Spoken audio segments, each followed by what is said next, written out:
বিচারকদের কোনো আর্থিক দুর্নীতিতে না জড়ানোর আহ্বান জানিয়েছেন আইন উপদেষ্টা ডক্টর আসিফ নজরুল। সকালে 50তম সহকারী জজ বুনিয়াদী প্রশিক্ষণের উদ্বোধনী অনুষ্ঠানে এ আহ্বান জানান তিনি। এ সময় বিচার ব্যবস্থাকে আরও সহজ করার উদ্যোগ নেওয়ার কথা বলেন তিনি।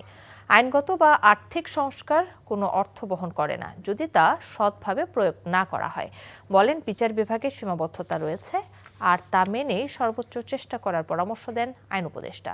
পরে সাংবাদিকদের প্রশ্নের জবাবে উপদেষ্টা বলেন, কোটা সংস্কার আন্দোলনের সময় গ্রেফতার 17 বছর বয়সী শিক্ষার্থী হাসনাতুল ইসলাম ফায়াজের মামলার তদন্ত দ্রুত শেষ করতে অনুরোধ করা হয়েছে।